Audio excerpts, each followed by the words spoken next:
This is the VOA Special English Economics Report. How much does a college education cost? In the United States, the College Board releases yearly reports on prices at colleges and universities. The group bases its findings on published tuition and fees, meaning the prices officially listed by the school. Students might pay less, for instance, if they receive scholarships. Nationally, tuition and fees at public four-year colleges and universities rose more than 8% during the academic year that just ended. The increase was 7% if you exclude California. California has about 10% of the nation's full-time students in public four-year colleges. In-state tuition and fees averaged more than $8,000 nationally. The average total charge, which includes housing and meals, was $17,000. The total charge for students from out of state was $30,000. Tuition and fees increased 4.5% at private nonprofit four-year schools. That was still higher than the inflation rate. The average was $28,500. For-profit schools charged an estimated $14,000 in tuition and fees. That was up 3.2% from the year before. One way for parents in the United States to start saving for college when their child is still very young is called a 529 plan. The plans are named for the part of the federal tax law that created them in 1996. All 50 states and the District of Columbia offer them. Private investment companies operate most of these plans, and each state has its own rules. Many plans are open to families from other states. 529 plans offer different investment choices. Families must decide how aggressively they want to put money into stocks, bonds, or other investments that can rise or fall in value. There are limits on how much families can put into 529 plans. Another choice is called a prepaid tuition plan. Parents can pay for an education at a public college or university in their state while their child is still growing up. But what if the child decides to go to school out of state, or not at all? The money can go to educate another family member, or the parents can withdraw it and pay taxes on the gains.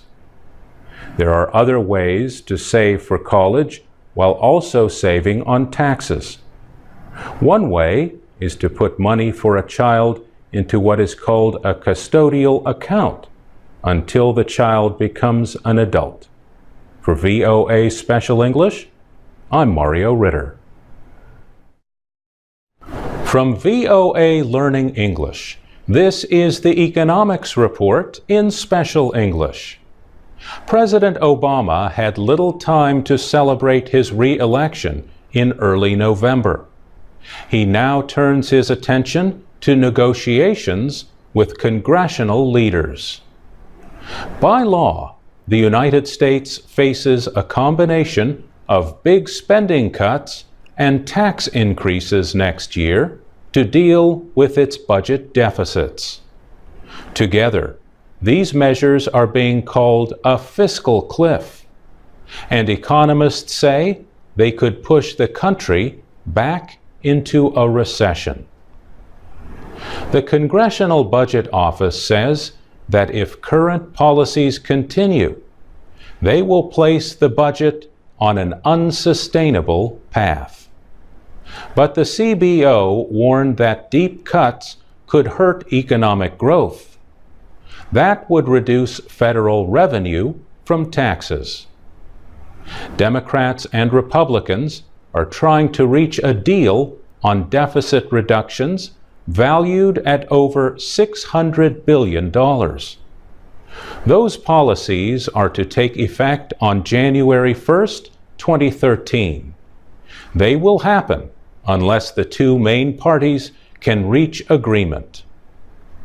The cuts would affect both the military spending that the Republican Party wants and the social programs supported by President Obama and his Democratic Party.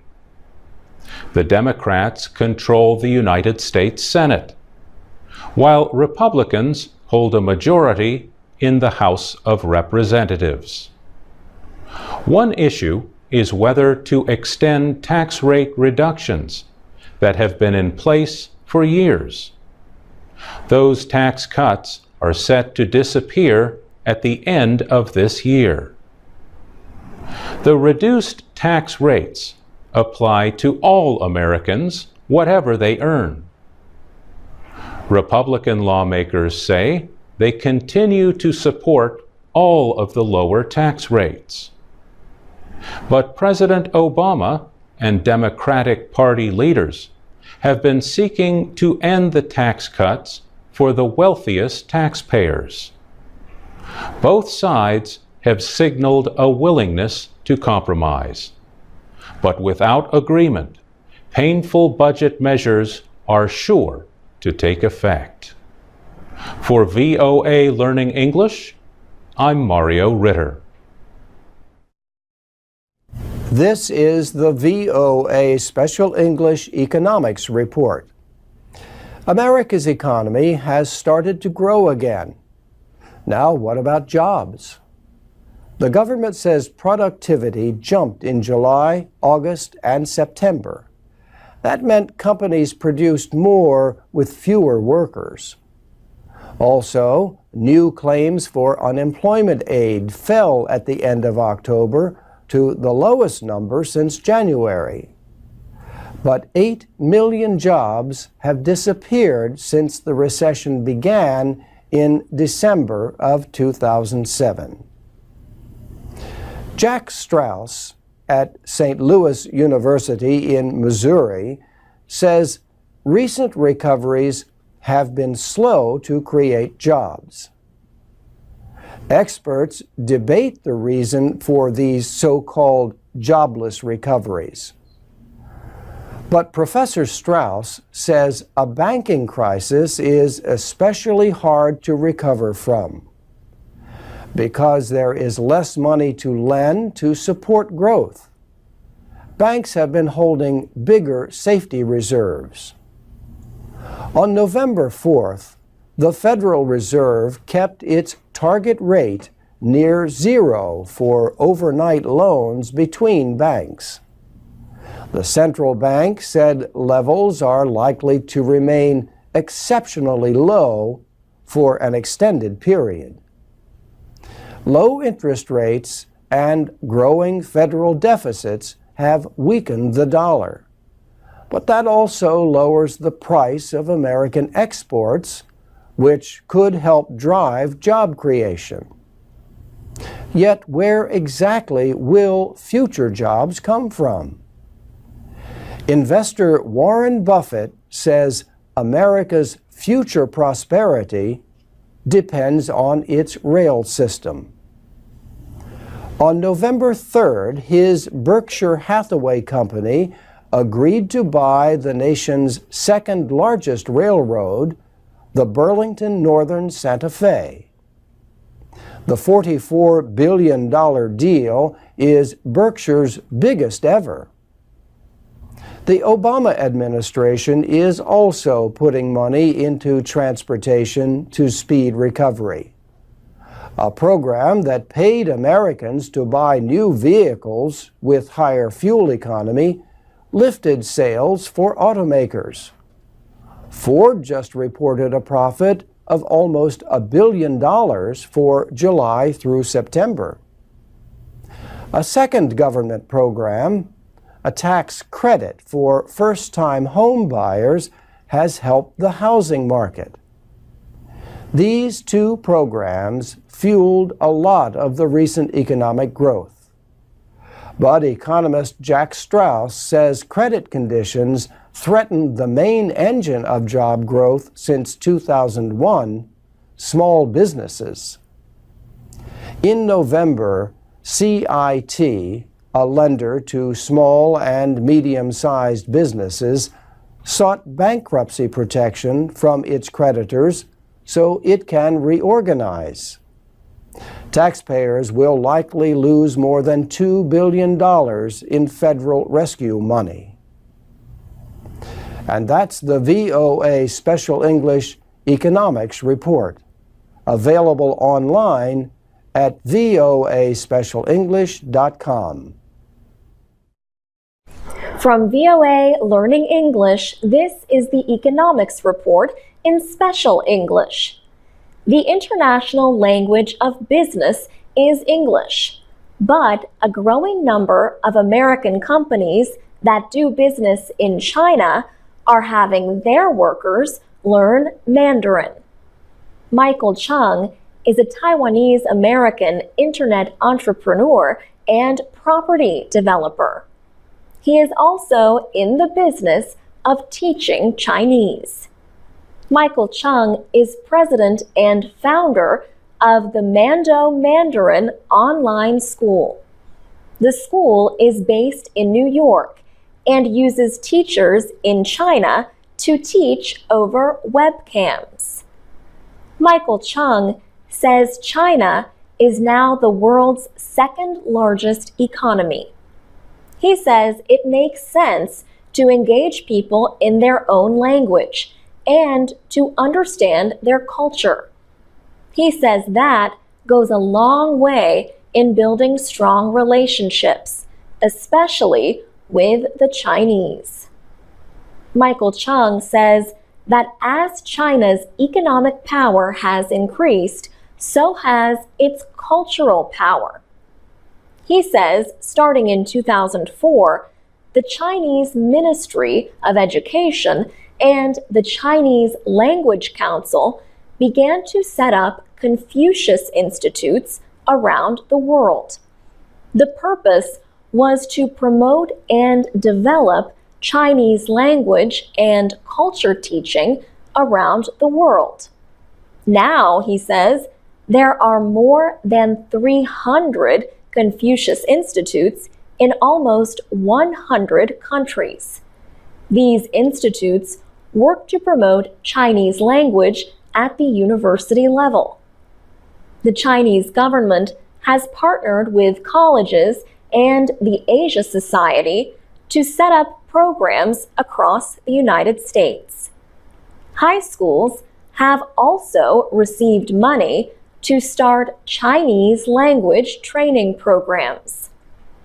Michael Chung says many English speakers want to learn Mandarin, and many people in China want to learn English. He adds that taking the time to learn someone else's language is a sign of respect and a way to build business relationships. For VOA Learning English, I'm Alex Villarreal. From VOA Learning English, this is the Economics Report. About 1/3 of new nursing graduates in the United States are having trouble finding work. Alexandra Barenshub is finishing a master's degree program at the University of Maryland. She has done well in the program, earning the highest grade point average possible. But she is worried because she has not received job offers. Yet there is hope for nurses who complete studies at 4-year schools or graduate-level programs. They have an easier time finding a job in healthcare than nurses graduating from a 2-year degree program. Experts say there are fewer job openings because nurses in their 50s and 60s are delaying retirement. These workers are hoping to rebuild the savings they lost a few years ago during the financial crisis. Jane Kirschling is head of the University of Maryland's nursing school. She says weak economic conditions have created tensions in the job market. The number of students entering nursing school has risen sharply in recent years. At the same time, the United States is preparing for the retirement of millions of baby boomers.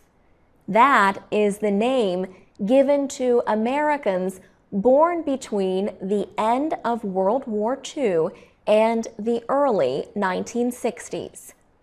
Hundreds of thousands of nurses are expected to retire just as people their age need more medical care. Healthcare laws are changing in the United States. Health experts say they expect demand for nurses to care for the sick and aged to grow. They say many older nurses will retire if the economy improves. This would create job openings for younger nurses and recent college graduates. For VOA Learning English, I'm Alex Villarreal.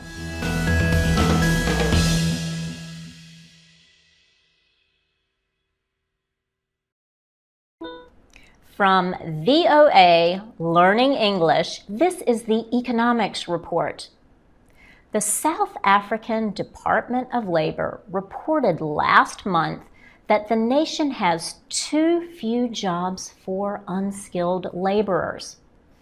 The department also said there are not enough workers for highly skilled positions.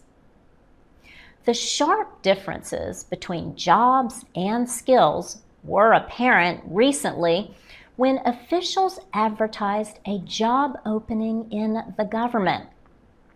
The position was that of Auditor General or Chief Financial Supervisor. With a 26% unemployment rate nationwide, there was no shortage of interest in the job. 90 people asked to be considered, but officials said many of them lacked the necessary skills or education. The Auditor General is responsible for supervising and independently examining South Africa's finances. The advertisement said the position required the person to be a trained accountant, but many unqualified people applied. The Labor Department report blamed the nation's poor education system. But for unskilled workers, the story is very different.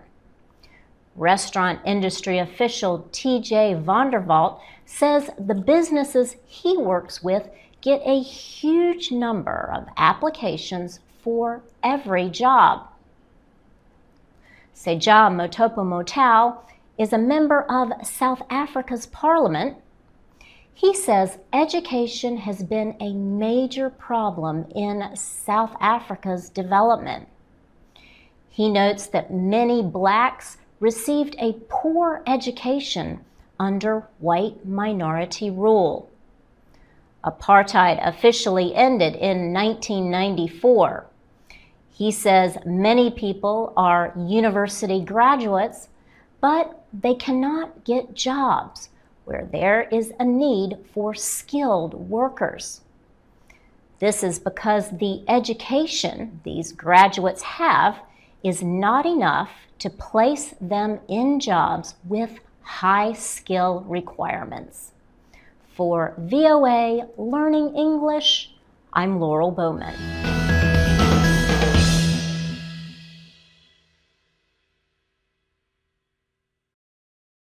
From VOA Learning English, this is the Economics Report. In South Africa, the rate of unemployment is about 25%. Some businesses and economists say South African labor laws are too restrictive. They say the rules are keeping the jobless rate so high. Business leaders are especially concerned about laws on hiring and firing workers. Here is one example. Simon Arcus dismissed an employee who stabbed another worker. The fired employee took the businessman to labor court. Mr. Arcus spent $7,000 in court costs before he reached a settlement with the worker.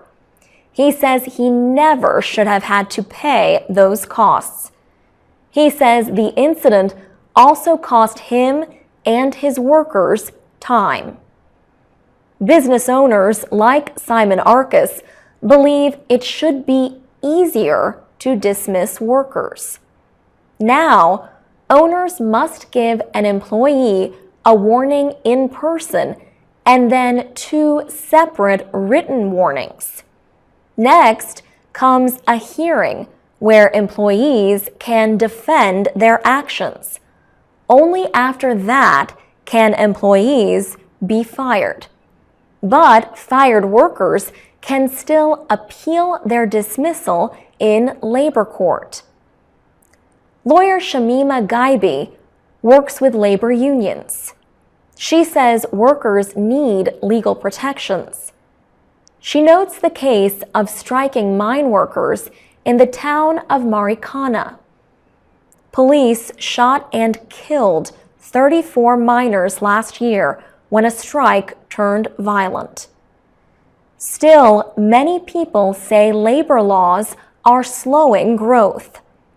South Africa was rated next to last in hiring and firing practices in a report from the World Economic Forum.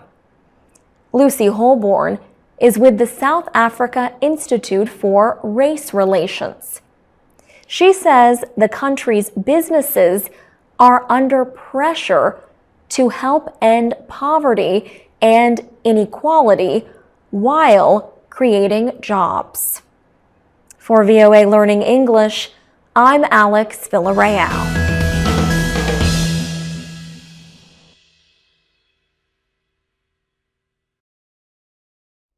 I'm Carolyn Persutti with the VOA Special English Economics Report. Americans have been watching the protests in the Middle East and North Africa, and closer to home. Workers in Wisconsin, and now some other states, have been protesting efforts to limit the negotiating power of government employees. Wisconsin's newly elected governor, Scott Walker, says limits on labor unions are needed to help cut a deficit in the state budget. The Republican governor proposes to end collective bargaining rights for most public employees, except on the issue of wages.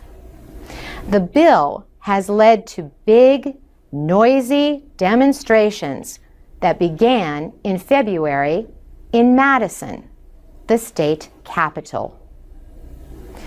The bill would not affect police or firefighters. They are barred from striking. But firefighter Malin Mitchell came to protest anyway. Democrats in the state Senate fled to the neighboring Midwestern state of Illinois. They want to prevent the Republican majority in the Wisconsin legislature from passing the bill, which they consider anti-union. Labor unions are a traditional base of support for the Democratic Party.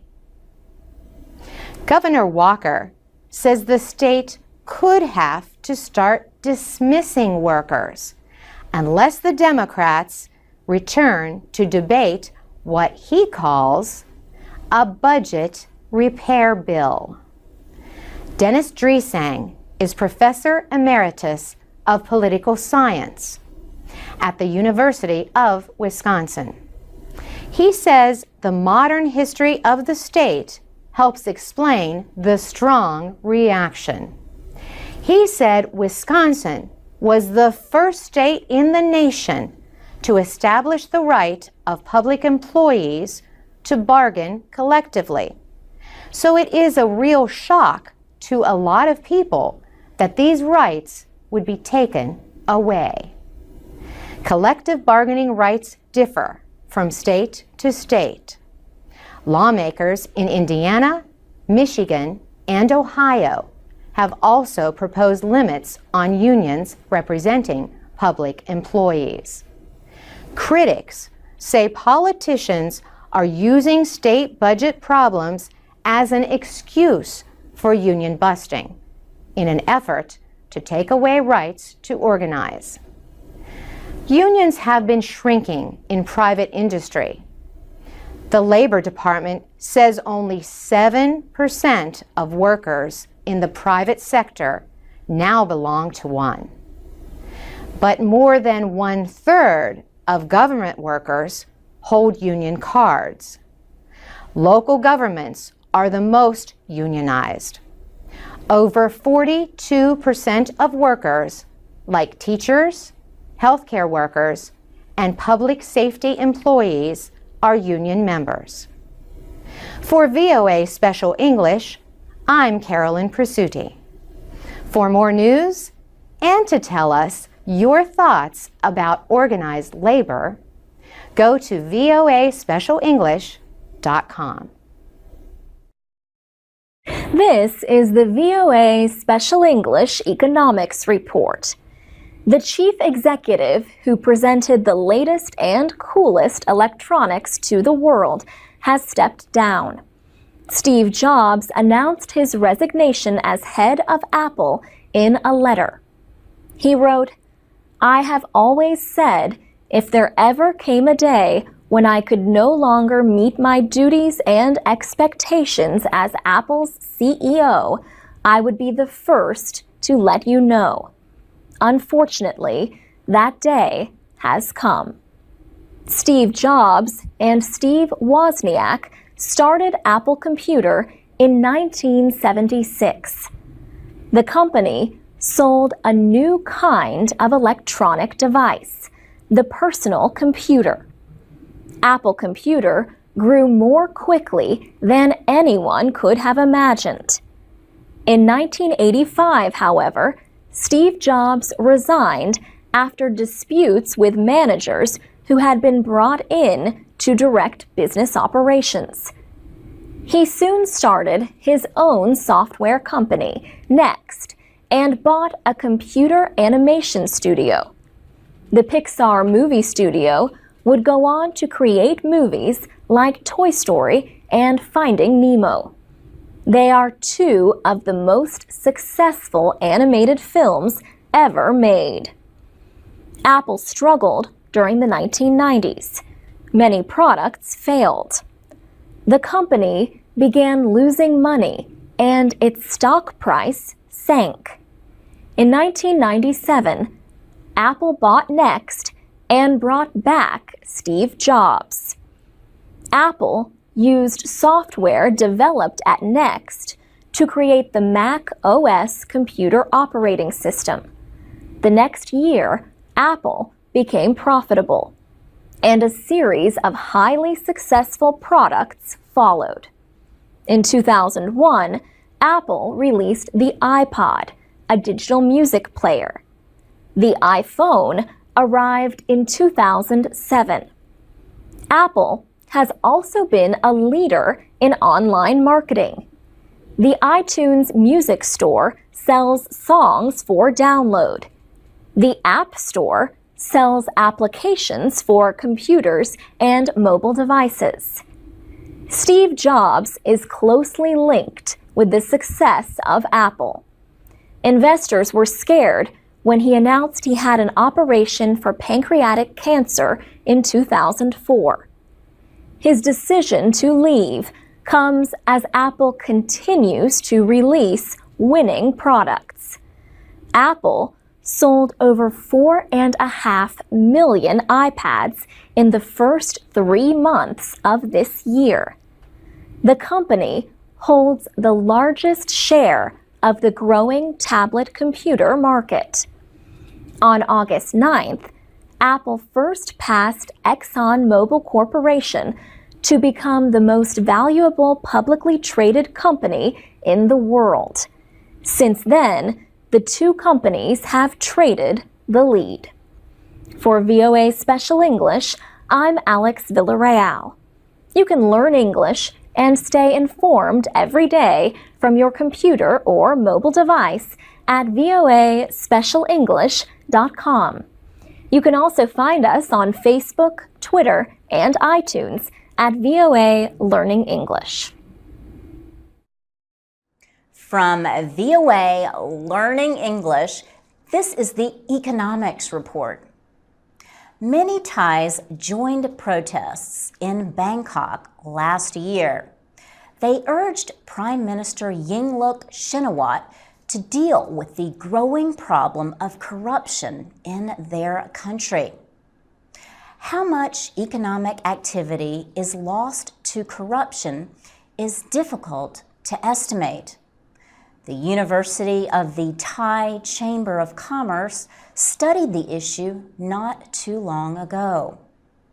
The university found that more than 2% of all of the goods and services produced in Thailand, or worth about $11 billion, will likely be lost to corruption this year. According to the researchers, many business people say they are paying more to Thai officials and politicians to win government contracts. Political economist Pasuk Panchaychit says there is evidence that officials are making progress in controlling low-level corruption. But, she says, the slowing world economy means growing competition for profitable deals with the government. Bandit Nichadawan is a former central bank official and president of the Thai Institute of Directors. He says corruption in Thailand appears to be more of a problem now than it was 10 years ago. And the problem affects more than Thailand. The American-based Center for International Policy says that more than $2.7 trillion in illegal funds left China between 2001 and 2010. The money left as a result of criminal financial deals, corruption, tax evasion, or other illegal activities. For Thailand, the amount was $64 billion during the same period. In 2003, the United Nations passed a convention against corruption, but observers say the fight against corruption needs to go beyond law enforcement. They say it must include non-governmental organizations and private industry groups. For VOA Learning English, I'm Laurel Bowman. From VOA Learning English, this is the Economics Report in Special English. Many children first learn the value of money by receiving an allowance. The purpose of an allowance is to teach children about money. Children can learn how to manage money, especially at an early age, when financial mistakes are not very costly. The amount of money that parents give to their children to spend as they wish differs from family to family. Timing is another consideration. Some children get a weekly allowance, others get a monthly allowance. Parents should make clear what, if anything, the child is expected to pay for with the money. At first, young children may spend all of their allowance soon after they receive it. If they do this, they will learn the hard way that spending must be done within a budget. Parents are usually advised not to offer more money until the next allowance. The object is to show young people that a budget demands choices between spending and saving. Older children may be responsible enough to save money for larger costs like clothing or electronics. Many people who have written on the subject of allowances say it is not a good idea to pay your child for work around the home. These jobs are a normal part of family life. Paying children to do extra work around the house, however, can be useful. It can even provide an understanding of how a business works. Allowances give children a chance to experience the things they can do with money. They can share it in the form of gifts or giving to a good cause. They can spend it by buying things that they want, or they can save and maybe even invest it. Saving helps children understand that costly goals require sacrifice. You have to cut costs and plan for the future. For VOA Learning English, I'm Laurel Bowman. From VOA Learning English, this is the Economics Report in Special English. 5 nations held the 5th BRICS Summit at the end of March in Durban, South Africa. The 5 BRICS nations are Brazil, Russia, India, China, and South Africa. For years, these nations have said they do not have a strong voice in world events. All 5 countries have strong economies, but none has been asked to lead the International Monetary Fund or the World Bank. India, Brazil, and South Africa have all campaigned without success for a permanent seat on the United Nations Security Council. Anil Suklal is South Africa's ambassador to the BRICS group. He says the group can overcome historical imbalances by giving each nation power over a proposed development bank. The bank would be collectively owned by all the BRICS countries. Emilio Pera is with Ernst & Young Business Advisory Services. He says a development bank is a good idea for financing public works projects and strengthening cooperation between the BRICS nations. A report from South Africa's Standard Bank says each nation is expected to donate $10 billion for the bank.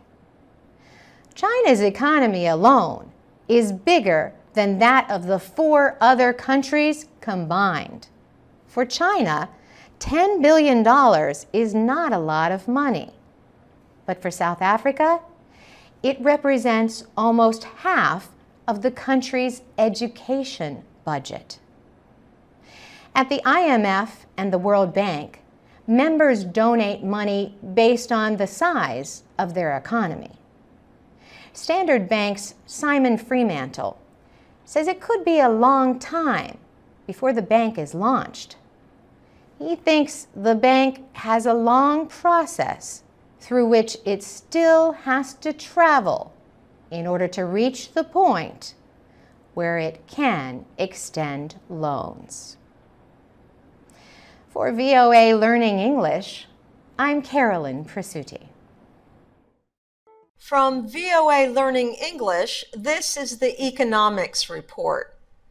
Attacks from Boko Haram militants are hurting the economies of Chad and northern Cameroon. The militants often attack trucks bringing goods to the Central African nations. Some of the goods come from Borno State in nearby Nigeria. Borno State is currently under the control of the Islamist militants. Nafisa Aja works at one of the most popular stores in N'Djamena, the capital of Chad. She says the store has not received supplies from Borno State for several months.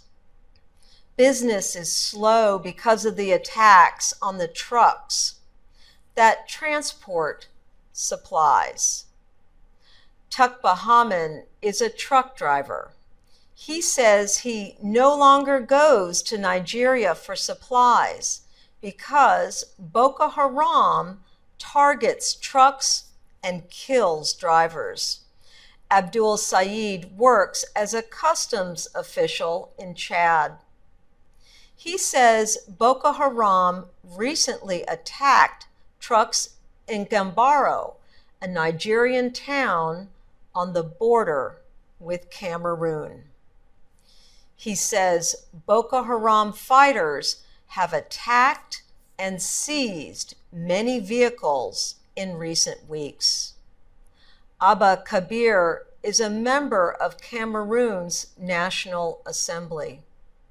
He says the economies of northern Cameroon and Chad are suffering because the militants control the roads in Nigeria. Simple goods and manufactured products like telephones and farming tools enter Chad on these roads. He says if Boko Haram continues to control the border roads, economic activity will continue to be weak in Chad, northern Cameroon, and parts of northeastern Nigeria. He says he and others are calling on the military to stop the militants and their attacks. For VOA Learning English, I'm Ann Ball.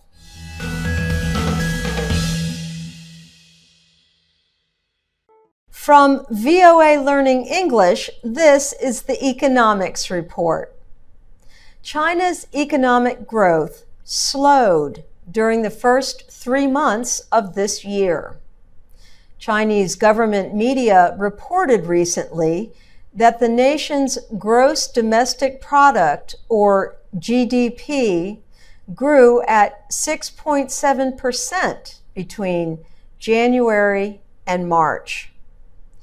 GDP represents the value of all goods and services produced within a country. China is the world's second largest economy. The 6.7 growth rate was the slowest there since the start of the world financial crisis 7 years ago.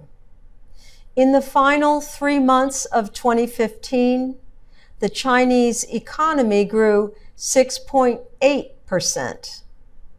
The National Bureau of Statistics said the economy is meeting the central government's expectations.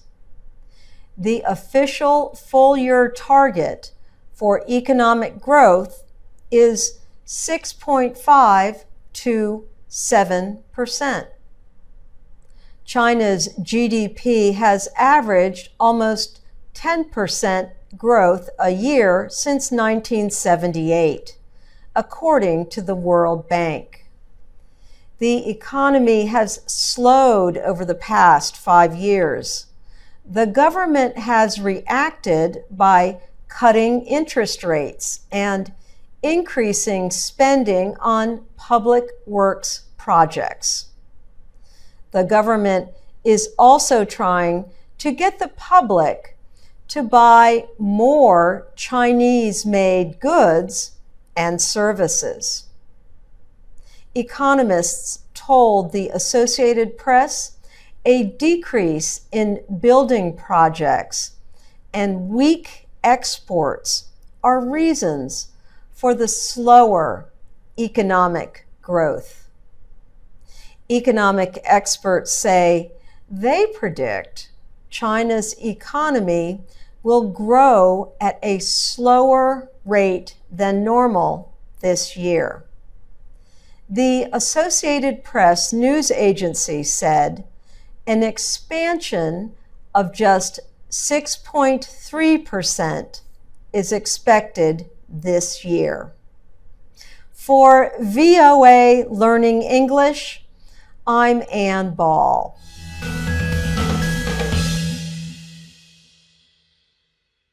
For VOA Learning English, this is the Economics Report. Hollywood knows that China is the second largest movie market in the world. It will soon become the largest. Last year, movie ticket sales in China added up to $6.6 billion. So the American movie industry has developed ways to play a larger part in making and marketing films in China. American filmmakers are appealing to Chinese movie fans with more Chinese plots and characters. The movie Kung Fu Panda 3 is an example. The opening date for the animated movie was carefully chosen to get a lot of people into theaters. It was the Chinese New Year. Kung Fu Panda 3 earned more than $100 million in ticket sales on that day in China. The movie also broke with Chinese tradition. Most foreign films are not permitted in Chinese theaters during the New Year celebration. But Kung Fu Panda 3 was permitted because it has a Chinese partner, Oriental DreamWorks, based in Shanghai. For the United States, DreamWorks produced 2 language versions of the movie, one in Mandarin and one in English. Another movie with a Chinese plot will get attention later this year. The Great Wall will feature Hollywood's Matt Damon and Hong Kong's Andy Lau as lead actors. The English language film will also have a Chinese director. Paul Dergarabedian is a top expert at Rentrack, an international media researcher. He says many movie studios would like to partner with China because it is an important movie market. For VOA Learning English, I'm Carolyn Presutti.